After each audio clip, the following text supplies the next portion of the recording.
Selamat datang kembali di program ini. Kami kembali ditemani oleh Peter Schiff, CEO Euro-Pacific Asset Management, dan pembawa acara The Peter Schiff Show yang sangat populer. Terima kasih sudah bergabung. Sepertinya sekarang tidak ada satu hari pun yang berlalu tanpa ada kejutan baru bagi ekonomi internasional. Saya pikir tempat yang bagus untuk memulai adalah dengan membahas emas. Karena saya ingat ketika pertama kali mulai membeli emas pada tahun 2008 dan 2009, saya sebenarnya mendengarkan Anda dan membaca buku Anda Crash Proof khususnya. Namun, harga sekarang sangat berbeda, melewati $4.000 per ounce. Apa yang sedang terjadi dengan emas saat ini? Bagaimana Anda menjelaskannya?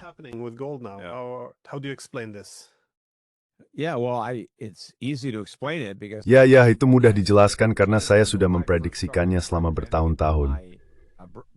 Kamu tahu, ketika saya pertama kali mulai merekomendasikannya kepada klien pialang saya di Euro-Pacific Capital, harga emas sekitar 300, mungkin sedikit lebih murah. Jadi sekarang nilainya lebih dari 10 kali lipat. Faktanya, kinerjanya lebih baik daripada S&P 500 selama sekitar 25 tahun terakhir. Dan itu mencerminkan kebijakan moneter dan fiskal yang buruk dari pemerintah Amerika Serikat yang telah menghancurkan nilai mata uang kita. Akibatnya, kamu membutuhkan lebih banyak satuan mata uang itu untuk membeli barang. Itulah sebabnya pasar saham sekarang jauh lebih tinggi. Bukan karena perusahaan-perusahaan itu benar-benar jauh lebih bernilai, melainkan karena dolar yang digunakan orang untuk membelinya nilainya jauh lebih rendah.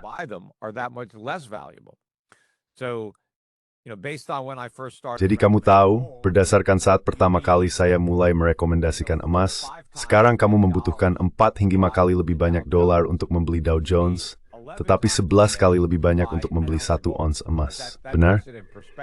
Itu memberi perspektif, karena jika diukur dalam emas, pasar saham sebenarnya turun cukup banyak. Jika kamu mengukurnya dalam uang yang sesungguhnya, yang dimaksud dengan emas adalah uang yang tidak bisa diciptakan begitu saja oleh Federal Reserve. Jadi, daya belinya akan tetap terjaga. Bahkan, daya beli emas meningkat karena harga seharusnya turun. Begitulah cara kerja kapitalisme.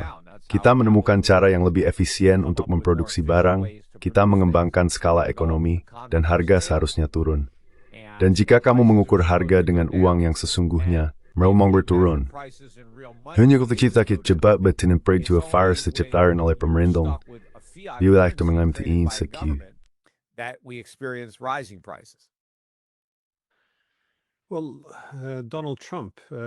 Nah, Donald Trump, begitu juga Scott Bessent dalam hal ini, telah mengatakan bahwa perekonomian sedang melesat. Namun kita baru saja melihat, ya, sepertinya reaksi itu sudah cukup menjelaskan semuanya. Tapi pada saat yang sama, kita melihat suku bunga kini sedang dipangkas, yang menimbulkan pertanyaan, sejauh mana mempertahankan nilai dolar AS masih menjadi prioritas? Apa argumen di baliknya? Apakah uang murah dimaksudkan untuk memulihkan kekuatan ekonomi? Dan jika perekonomian benar-benar sedang melesat, mengapa hal itu bahkan diperlukan?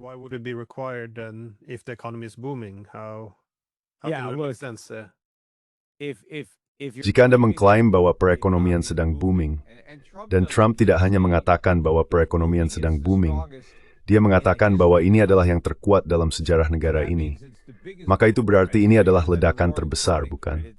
Lebih besar dari era Roaring Twenties, bukan? Belum pernah sebaik ini sebelumnya. Dan dia mengatakan bahwa ini adalah ekonomi terpanas di dunia.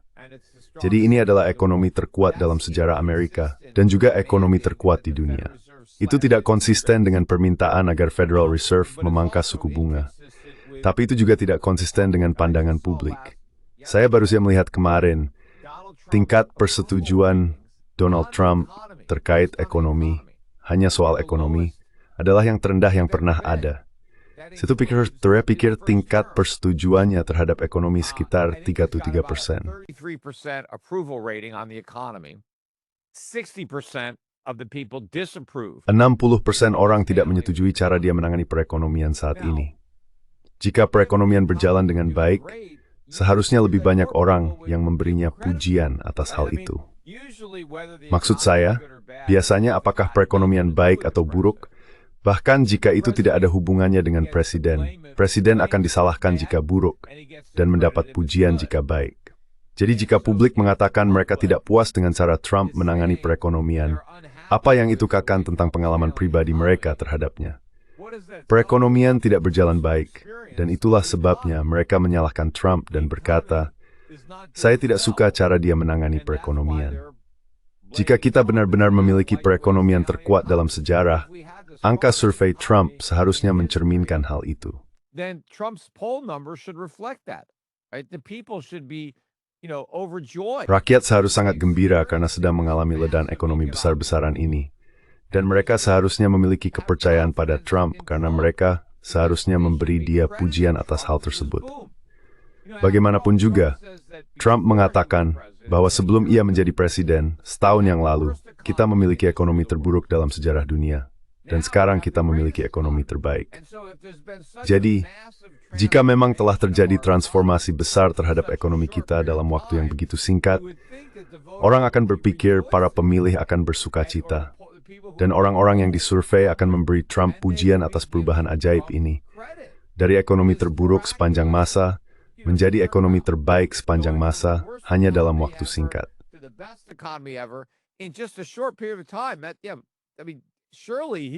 Maksud saya, tentu saja dia pantas mendapat pujian untuk itu. Jadi ini hanya menunjukkan bahwa semua itu omong kosong, dan saya bahkan tidak tahu apakah Trump sendiri mempercayainya. Kemungkinan besar tidak.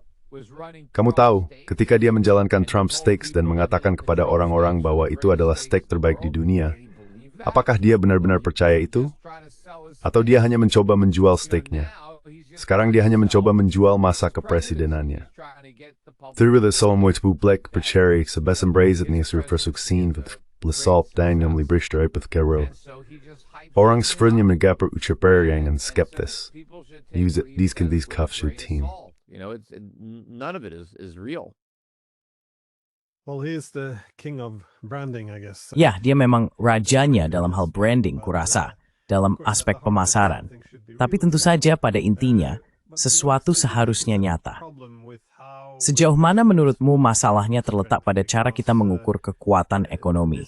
Karena ini sering menjadi kritik, bukan? Bahwa kita mengukur segalanya dengan PDB, terutama dalam politik internasional ketika kita menilai misalnya pengeluaran militer atau Tiongkok.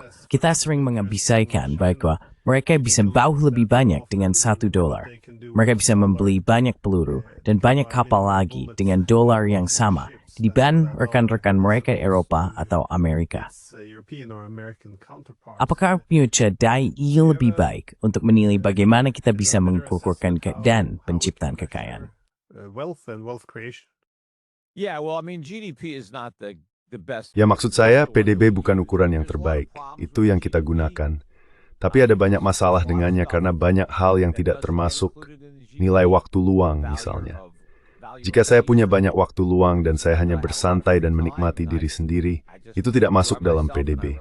Di sisi lain, jika saya terlibat dalam proses hukum dan harus mengeluarkan banyak uang untuk pengacara, itu justru menambah PDB. Maksud saya, selfsuggestie man merkt voor te bijbeving de decline belangrijk. Terwijl saya voting Johnny Cake is a set boss. Jika saya sembur baik membantu beper. Spikasi is the result rates with canceling the one of the degree. Carried the bed test through these. Then that makes the GDP go up. If a hurricane destroys my home, Kau tahu kalau badai menghancurkan rumahku dan aku harus membangunnya kembali, itu membuat PDB naik. Tapi kalau tidak ada badai dan aku tidak perlu membangun ulang rumahku, maka PDB tidak naik.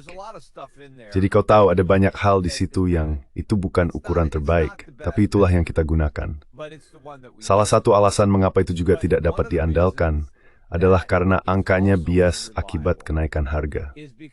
Jika kita melihat perekonomian dan hanya menempelkannya dengan label harga dalam dolar, jelas saja kalau kita mengalami banyak inflasi, maka PDB akan terus naik seperti halnya semua yang lain. Nah, seharusnya kita memperbaikinya dengan apa yang mereka sebut deflator, yang seharusnya menghilangkan pengaruh inflasi.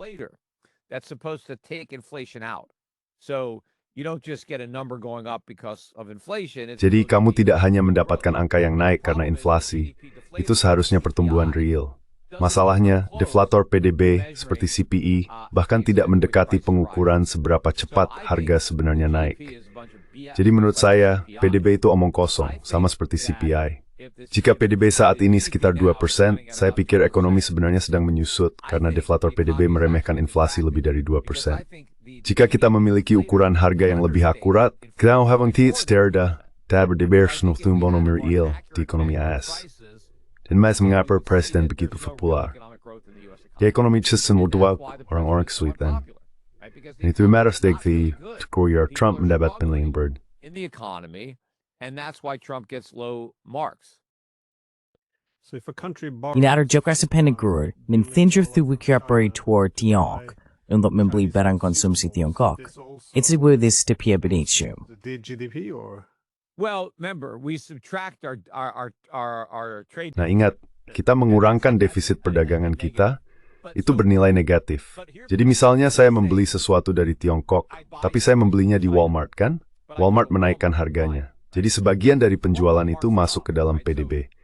Tapi misalnya Walmart membeli sesuatu dari Tiongkok seharga $1 dan kemudian menjualnya kepada saya seharga $2. $1 itu masuk ke dalam PDB. Karena itu adalah nilai tambah lokal, tapi mereka mengurangkan biaya impor, $1 itu. Jadi kalau kamu lihat, itu bernilai negatif. Fakta bahwa kita menjalankan defisit perdagangan besar mengurangi PDB kita. Dan memang seharusnya begitu. Maksud saya akan lebih baik kalau kita memproduksi barang-barang itu sendiri, tapi kita tidak melakukannya. Dan tentu saja, nilai barang yang kita impor dari Tiongkok yang memproduksinya. Jadi mereka menghitungnya dalam PDB mereka. Kalau kita menghitungnya juga, kita akan menghitung ganda hal yang sama. Benar kan? Jadi negara yang memproduksinya memasukkannya ke dalam PDB mereka, dan kita tidak memasukkannya ke dalam PDB kita. Jadi barang itu masuk, lalu kekurangkan nilainya. It comes in and then we subtract it out. I remember in the 90s and 2000. Saya ingat pada tahun 90-an dan 2000-an, pembicaraan besar saat itu adalah bahwa kita beralih dari ekonomi manufaktur ke ekonomi jasa. Tapi sekarang, kita sebenarnya sudah tidak banyak memproduksi apapun lagi. Yeah, I mean, Maksud saya, begini, kita memang masih membuat beberapa hal, bukan berarti kita tidak membuat apa-apa, tapi jumlahnya jauh lebih sedikit dibanding dulu, dan jelas tidak cukup. Nah, saya sempat membicarakan hal ini di podcast saya beberapa hari lalu karena ada pengumuman PHK. Bukan di Walmart, tapi Amazon sedang melakukan PHK besar-besaran. Dan UPS juga mem-PHK banyak orang. Mereka berdua termasuk di antara pemberi kerja terbesar di negara ini. Faktanya, Amazon berada di posisi kedua. Posisi pertama adalah Walmart. Tapi dari 10 pemberi kerja terbesar di Amerika, 8 di antaranya adalah peritel, hanya toko-toko. Dan 2 lainnya di 10 besar adalah UPS dan FedEx. Jadi apa yang mereka lakukan? Mereka hanya mengangkut semua barang yang kamu beli dari toko-toko itu. Jadi sebagian besar lapangan kerja kita, pemberi kerja terbesar kita, terkonsentrasi pada distribusi barang-barang yang kita impor.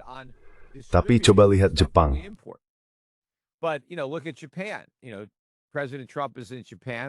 Kau tahu Presiden Trump sedang berada di Jepang. Atau dia sudah. Aku pikir dia mungkin sudah pergi, tapi dia sempat berada di Jepang. Dan 8 dari 10 perusahaan dengan jumlah karyawan terbanyak di Jepang adalah perusahaan manufaktur. Jadi itu menunjukkan bahwa mereka adalah bangsa para produsen. Orang Jepang bekerja keras membuat barang, sementara kita hanya berpura-pura bekerja, bukan?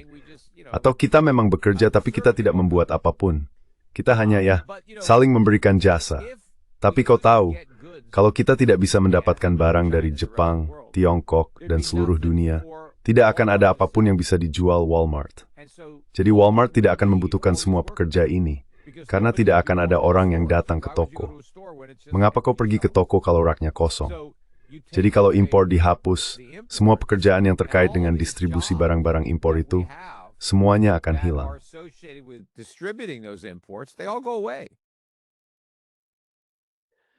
Well, I want to circle. Baik, saya ingin kembali sedikit ke soal pemotongan suku bunga. Saya ingin tahu, sejauh mana Anda melihat pemerintah saat ini membiayai utang dengan mencetak uang baru, pada dasarnya memonetisasi utang tersebut. Karena jelas hal itu terjadi dalam skala besar. Tapi bagaimana seharusnya kita memahami konsekuensinya? Alih-alih memungut pajak dari masyarakat, mereka hanya mencetak uang untuk menutupinya. Nah, itulah yang selama ini mereka lakukan.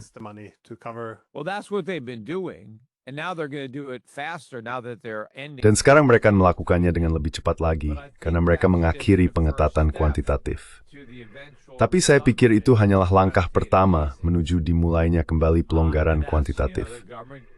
Itulah pemerintah Federal Reserve yang turun tangan dan memonetisasi utang pemerintah, yang mereka lakukan karena pemerintah akan kesulitan menemukan pembeli untuk utang tersebut di sektor swasta. Anda tahu, alasan target emas kita $1,000 per ons. Negara bank-bank sentra asing telah membeli emas alih-alih $2. Gold instead of dollars.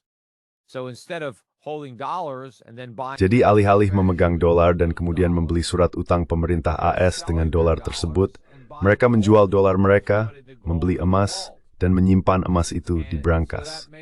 Hal ini membuat AS lebih sulit membiayai utangnya, karena kita harus mencari pihak yang mau membelinya. Dan kita harus membayar suku bunga yang lebih tinggi untuk mendorong orang membeli, mengingat risiko inflasi dan penurunan nilai dolar. Namun, tidak mampu menanggung suku bunga yang lebih tinggi, jumlah utang yang kita biayai besar.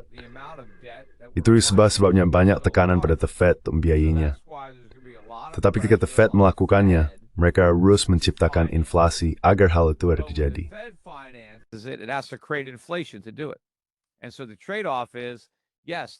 Jadi komprominya adalah, The Fed memonetisasi utang untuk menjaga suku bunga tetap rendah. Tapi sekarang inflasi mendorong harga segala sesuatu naik. Dan harga yang lebih tinggi itu sebenarnya hanyalah pajak terselubung. Karena jika pemerintah mengambil uang saya, maka saya bisa membeli lebih sedikit barang. Mereka mengambil uang saya lewat pajak. Uang saya berkurang, saya membeli lebih sedikit. Tapi jika alih-alih mengambil uang saya, The Fed hanya mencuang dan memban bulu-busur. Harga-harga naik. Saya punya saling terbers terplease the uang kurang minyanas bulganyir. Dan bisa membeli sedikit. Istrain mengambil bis karena tautai ini day worth pun. Inflasi hanyalah pajak tersembunyi. Pori terkestas tank infat nantinan bunyinya. And, the government likes it because it's hidden, right? Most people don't connect the dots. Kebanyakan orang tidak menghubungkan kenaikan harga dengan pengeluaran pemerintah. Mereka tidak menyadari bahwa ketika mereka pergi ke toko dan membayar harga yang lebih tinggi, mereka sedang membayar pajak. Mereka tidak memahami hal itu. Dan itulah sebabnya pemerintah menyukai inflasi. Itu adalah pajak favorit mereka, karena sebagian besar orang tidak sadar bahwa mereka sedang membayarnya. Nah, kalau kita pikirkan, orang-orang marah. Mereka marah pada bisnis yang menaikkan harga, bukan? Lalu para politisi memanfaatkannya. Bagaimana bisa perusahaan serakah itu menaikkan harga? Begitu kan? Mereka menaikkan harga karena pemerintah yang menciptakan inflasi, bukan karena keserakahan mereka. It's not their greed that's doing it. Selain itu, mencetak lebih banyak uang kemudian menjadi semacam pajak dalam bentuk pengurangan daya beli. Namun karena banyak negara di seluruh dunia sebenarnya memegang dolar AS, hal itu juga menjadi bentuk pajak terhadap dunia. Ini menimbulkan pertanyaan, jika inflasi tidak dijaga pada tingkat yang moderat atau wajar, sejauh mana dunia akan mulai menghindari investasi dalam dolar AS? Menurut Anda, maksud saya ada asumsi besar pada awal tahun 1970-an. Tepat selain tahun 2011, Departemen Stats tutup dan fondasi sistem Bretton Woods terguncing. Apakah melihat hal ini mungkin akan berakhir dominasi dolar atau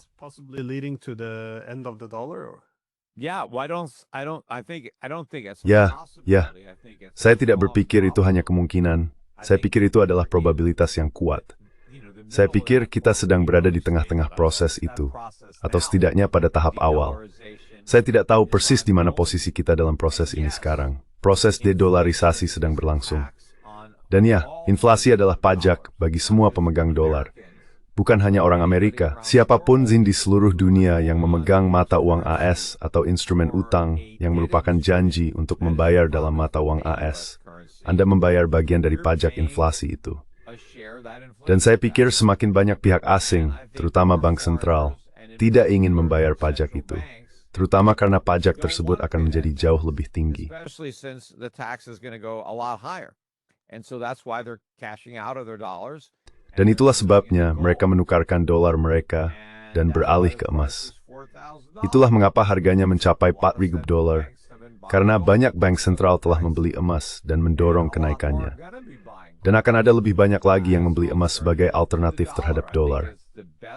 Saya pikir itu adalah alternatif terbaik terhadap dolar.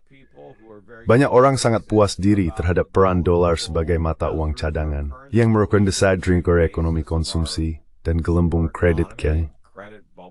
Orang sering berpikir kita paling lari terhadap dolar dan lain tingsiwa berarti kita. That's positioned to replace us. You know, they say we're the cleanest dirty shirt in the hamper. Mereka bilang kita adalah kemeja paling bersih di keranjang cucian yang kotor. Mungkin itu benar, atau mungkin tidak. Maksud saya pikir kita lebih kotor daripada beberapa kemeja lain, tapi saya setuju bahwa hampir semua mata uang fiat ada di keranjang itu. Tapi emas tidak ada di sana. Emas itu murni. Emas adalah uang yang sesungguhnya. Jadi ketika orang yakin bahwa status dolar aman karena euro belum siap menggantikannya, atau yen, atau pound, atau RMB, mermawas for a glaze, SMS. Itu tahu semikau tahu wenda engoldori, yang ada bisa mendukung dingimis, emerming, is a sparrow the distempor. Gold is your primary reserve. It's a lot better than a currency because it's not simultaneous. Itu jauh lebih baik daripada mata uang, karena tidak sekaligus menjadi kewajiban pihak lain. Kamu tidak perlu khawatir akan dikenai sanksi, karena jika kamu memiliki emas dan menyimpannya di berangkasmu, itu milikmu. Kamu tidak bisa dikenai sanksi oleh Amerika Serikat. Dan kamu tidak perlu khawatir tentang pencetakan uang atau pengeluaran defisit. Nilai emas akan tetap terjaga. Jadi inilah yang sedang terjadi. Dunia telah tersadar. Remember the twin berstalda permainan is killing. Yuri hari dawur ke yawo wingak kain sudurut sooth. And they met him yudruthes saying, was a step both dear and do. Tapi angka set semakin kecil berpur. Setiap hari, kita di carrot and do to thing. We're a day closer to the end of it. So, because the United States recently Amerika Serikat baru-baru ini menanggung utang sebesar $38 triliun, tetapi tentu saja bukan satu-satunya.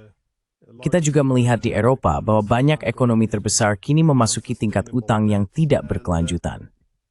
Jelas, masalahnya seperti yang Anda katakan adalah bahwa mata uang fiat tidak didukung oleh apapun. Uang bisa dicetak dengan terlalu mudah. Dan tampaknya inilah strategi untuk keluar dari kesulitan ekonomi. Cukup cetak uang untuk keluar dari masalah. Namun, apakah emas satu-satunya jalan keluar? Karena banyak orang sangat optimistis terhadap kripto. Tapi sekali lagi, itu adalah solusi yang bisa dibilang cukup memecah belah. Saya rasa Anda berada di sisi lain dalam hal pandangan bahwa Bitcoin adalah solusinya. Bitcoin being the solution. Well, gold isn't the only Nah, emas bukan satu-satunya penyimpan nilai yang bisa kamu beli. Maksud saya, kamu jelas bisa membeli logam mulia lainnya. Saya pikir perak terlihat sangat bagus saat ini. Saya rasa harganya masih lebih murah daripada emas, sekitar $48 per ons. Menurut saya itu nilai yang bagus. Harganya sempat naik setinggi $54 lebih sedikit beberapa minggu lalu. $50 dulu merupakan batas ganda, dan sekarang kita sudah melewatinya. Jadi saya pikir masih ada banyak potensi kenaikan untuk perak. Kita tidak lagi punya hambatan besar, kita sudah menembusnya. Tapi kamu juga bisa membeli aset nyata. Maksud saya suka saham luar negeri. Kami membeli banyak saham luar negeri yang bagus dan membayar dividen, yang saya pikir akan memberikan hasil nyata yang sangat baik, baik dari dividen maupun apresiasi modal untuk klien. Jadi kamu tahu kami berinvestasi di banyak saham. And is streaming all but goal excurder at getting kiden main favorite bank. I manage mutual funds that I think will do very well. People can get information on all of my funds, which can be... Orang-orang bisa mendapatkan informasi tentang semua dana saya yang bisa dibeli tanpa biaya melalui pialang diskon di europacificcapital.com. Atau Anda bisa berbicara dengan perwakilan kami tentang cara membuka akun bersama kami untuk mengelola jenis saham yang akan berkinerja sangat baik dalam situasi seperti ini. Untuk emas, Anda sebaiknya menghubungi Shift Gold dan membeli emas serta perak. Anda bisa melakukannya secara online. Kami akan mengirimkannya kepada Anda atau menyimpannya untuk Anda sesuai pilihan Anda. Anda bisa memiliki emas dan perak fisik secara langsung melalui Shift Gold yang saya rekomendasikan. Mengenai Bitcoin, ya, lihat, ada orang yang percaya bahwa Bitcoin adalah emas digital. Saya pikir mereka salah. Saya tidak menganggapnya sebagai emas digital. Menurut saya itu hanya meme yang digunakan untuk memasarkan Bitcoin.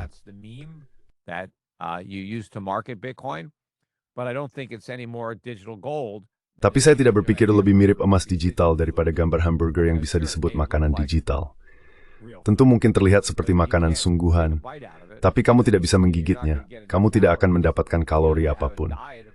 Jika kamu hanya makan makanan digital, pada akhirnya kamu akan mati kelaparan. Jadi itu tidak akan berhasil. Saya pikir Bitcoin akan runtuh pada suatu saat.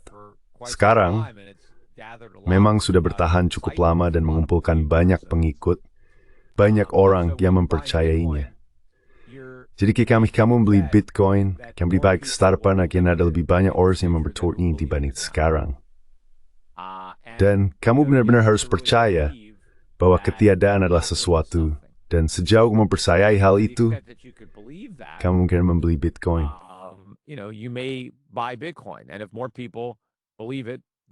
Dan jika semakin banyak orang yang mempercayainya, maka semakin banyak orang yang akan membelinya.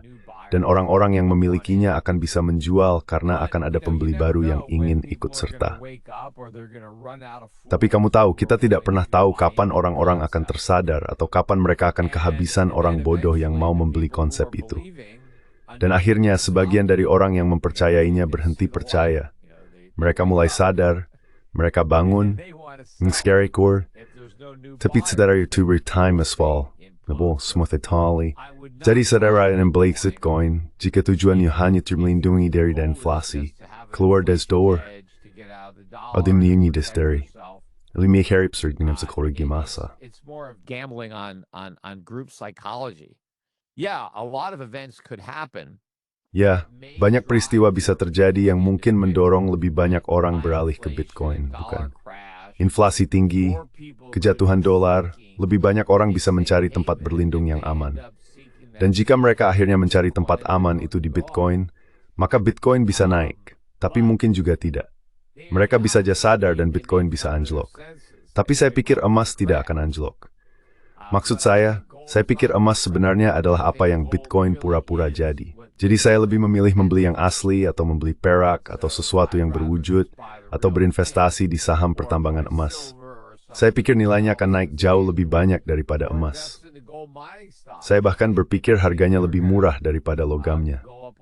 Jadi ada banyak cara untuk bermain di pasar emas. Saya tidak akan memasukkan Bitcoin sebagai salah satunya.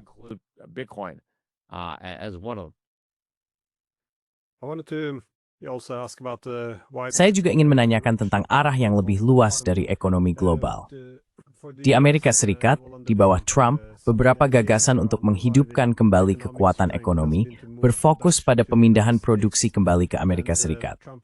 Trump juga telah menekan banyak negara sekutu untuk melakukan hal ini. Baru-baru ini, saya pikir dia menulis di Twitter bahwa Korea Selatan telah berjanji untuk mengarahkan pendanaan mereka ke AS dengan komitmen sebesar $350 miliar.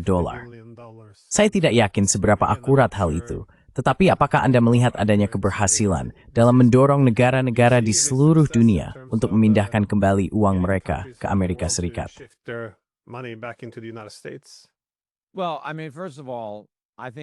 Ya, maksud saya, pertama-tama, saya pikir banyak orang mengatakan hal-hal yang ingin didengar oleh Presiden. Mereka ingin berada di pihaknya, mereka ingin memberinya kutipan yang bagus.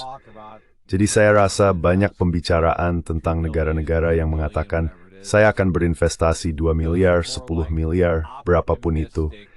Lebih seperti target optimistis yang mungkin akan mereka capai atau mungkin juga tidak, karena tidak ada mekanisme penegakan. Mereka tidak wajibol berkimul itu. Lalu mereka ini make-use. Dan sekarang temlat Basperman mengklaim atas that twist tour. Can come out and take credit for it.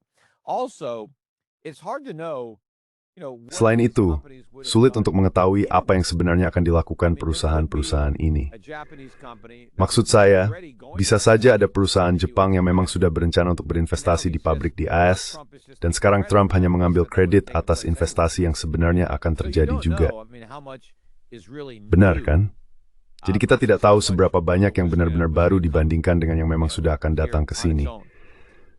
Namun secara keseluruhan, saya terpercaya kaya dari pembangunan kembali industri manufaktur AS. Ada yang terberaisan mengerpa hal itu di awal.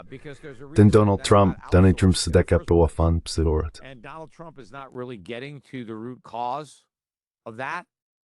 And so from an economic perspective. Jadi dari sudut pandang ekonomi, bahkan dengan tarif yang diberlakukan, masih lebih layak untuk memproduksi di luar negeri dan membayar tarif untuk membawa barang-barang itu masuk daripada mencoba membangun kembali industri-industri tersebut dari nol di sini. Bukan hanya pabriknya, tetapi juga rantai pasokan, infrastruktur, dan tenaga kerjanya. Itu akan membutuhkan investasi yang sangat besar.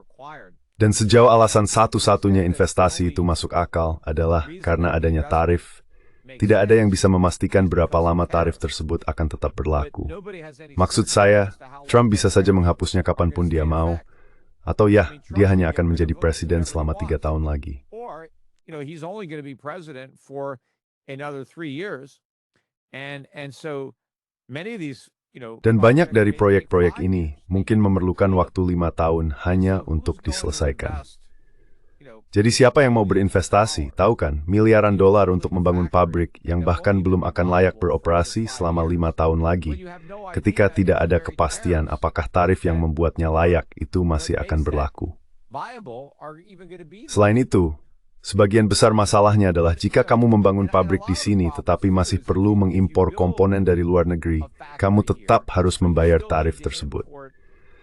Sementara jika kamu membangun negeri, kamu tidak perlu membayar.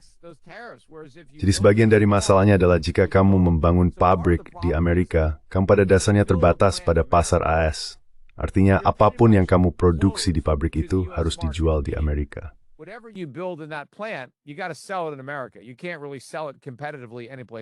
Kamu sebenarnya tidak bisa menjualnya secara kompetitif di tempat lain. Sementara jika aku meninggalkan pabrikku di Tiongkok, aku bisa membuat barang dan menjualnya ke seluruh dunia.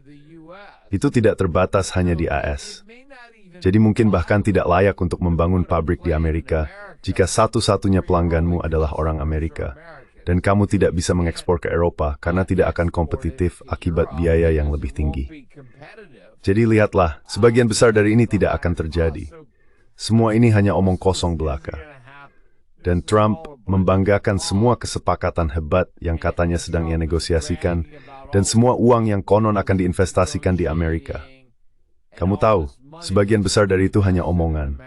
Sebagian dari uang itu memang akan diinvestasikan juga, dan banyak di antaranya tidak akan pernah diinvestasikan.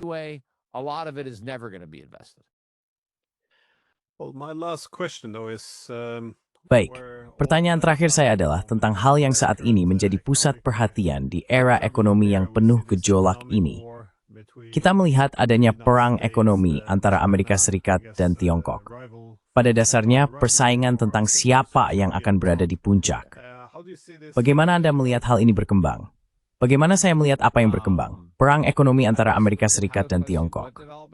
Nah, hal itu terjadi di banyak bidang, mulai dari mempertahankan posisi dolar, hingga terutama menjaga kepemimpinan dalam bidang teknologi.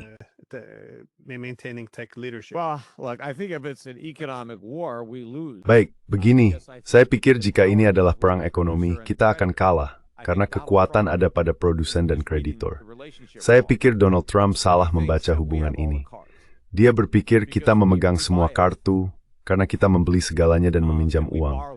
Tapi siapapun bisa melakukan itu, bukan? Maksud saya, siapapun bisa mengonsumsi apa yang sudah diproduksi. Siapapun bisa meminjam uang jika ada yang mau meminjamkannya. Kuncinya adalah memproduksi barang. Itulah bagian yang sulit. Kamu butuh pabrik, kamu butuh sumber daya, kamu butuh pekerja. China punya pabrik, mereka punya infrastruktur. Itulah bagian yang penting. Dan menabung jauh lebih sulit dari membelanjakan uang. Membelanjakan itu bagian yang menyenangkan. Kamu hanya pergi dan membeli barang. Menabung adalah pengorbanan. Itu berarti menahan konsumsi. Is a sacrifice. It's under consumption. It's earning money but then not spending. Mereka menghasilkan uang tetapi tidak langsung menghabiskannya. Mereka mencari cara untuk bertahan dengan lebih sedikit agar bisa menabung lebih banyak.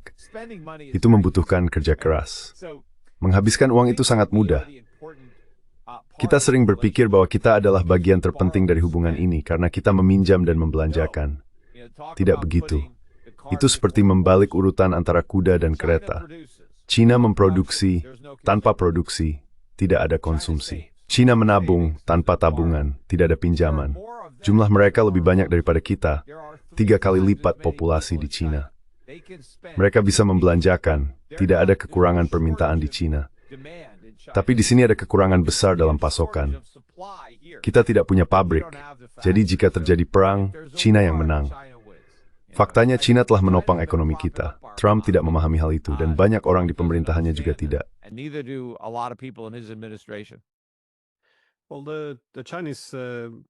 Nah, Tiongkok telah mengancam akan membatasi ekspor logam tanah jarang.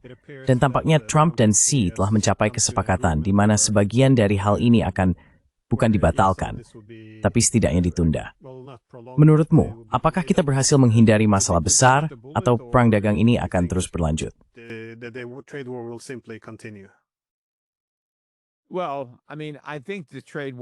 Ya, maksud saya pikir perang dagang akan terus berlanjut selama hal itu masih menguntungkan secara politik bagi Trump untuk melakukannya. Tapi, hal itu memang merusak ekonomi, entah dia menyadarinya atau tidak. Jadi saya pikir, perang dagang itu tidak akan meningkat sampai selevel dengan retorikanya. Dan sejauh dia mengancam misalnya tarif 100%, itu baru sebatas omongan saja sekarang. Dia dijuluki Taco Trump. Trump selalu mundur pada akhirnya. Dan saya pikir semakin sering dia mengeluarkan ancaman seperti itu, situasinya akan seperti kisah anak gembala yang berteriak, tarif. Pada akhirnya, orang akan sadar bahwa hal itu sebenarnya tidak akan terjadi. Tapi tarif itu memang ada, bukan berarti sama sekali tidak ada.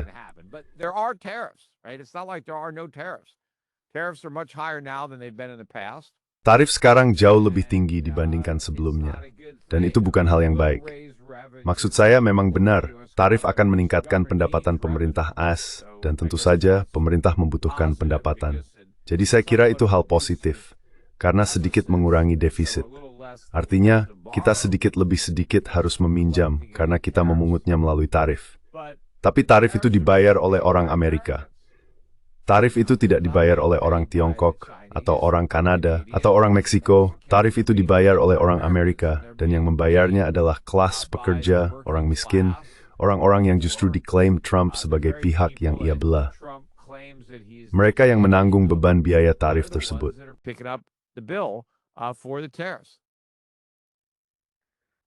Baik, sa buong nad-oriented sa nimbukan adra din furson amo.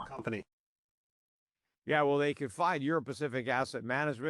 mereka bisa menemukan Euro-Pacific Asset Management secara online di europa.com. Kami mengelola akun terpisah di perusahaan manajemen aset saya. Jadi jika Anda memiliki portofolio yang ingin saya kelola untuk Anda, kami memiliki strategi global yang terdiversifikasi dengan baik, yang akan diuntungkan dari pelemahan dolar, stagflasi, kenaikan harga komoditas, penguatan mata uang asing, dan meningkatnya permintaan di pasar negara berkembang. Saya pikir semua tren yang sedang berlangsung sekarang dan akan terus berlanjut, kami berada pada posisi yang tepat untuk mendapatkan manfaat dari hal-hal tersebut. Jadi, Anda sebaiknya benar-benar memindahkan akun Anda. Saya pikir keluar dari aset-aset AS dan lebih banyak berinvestasi pada aset global adalah hal yang perlu dilakukan orang. Itulah yang berhasil pada tahun 70-an.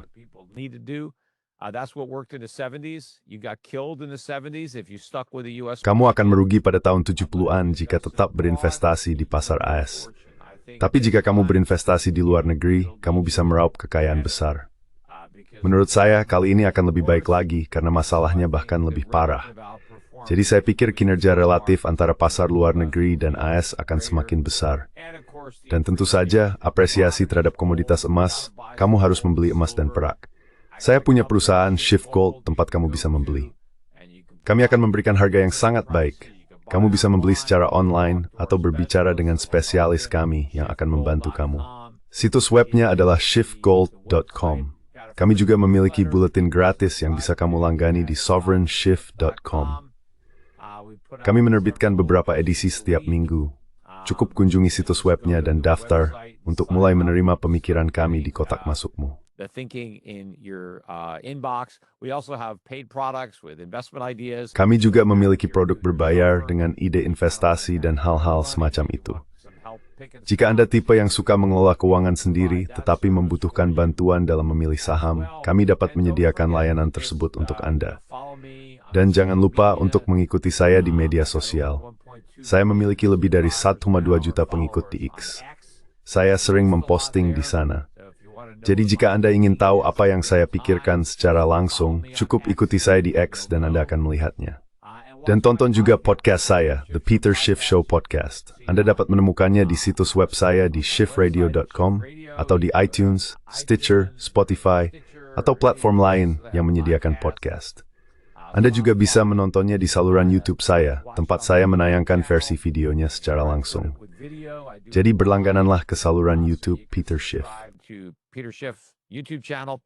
I also do videos for Schiff Gold, so you can subscribe. Saya juga membuat video untuk Schiff Gold. Jadi Anda bisa berlangganan ke kanal YouTube Schiff Gold. Saya ada di Facebook, Instagram, dan TikTok. Pokoknya dimanapun ada media sosial, saya ada di sana. Jadi temukan saya, ikuti saya, bagikan konten saya, dan beritahu orang lain tentangnya. Ada banyak disinformasi di luar sana dari kalangan mapan yang menyuapi publik dengan berbagai kebohongan. Saya menyampaikan kebenaran, saya tidak memiliki platform sebesar media arus utama. Saya membutuhkan bantuan audiens saya untuk menyebarkan pesan dan memberitahu orang-orang di mana mereka bisa menemukan saya secara online. Semakin banyak orang yang saya ajak bicara, semakin besar dampak dari kata-kata. The more impactful my words are going to be. Very Spotify's and talent mhors di uwa. And Gumbath Saproth we Nusti and Mohammed Arith. Take care.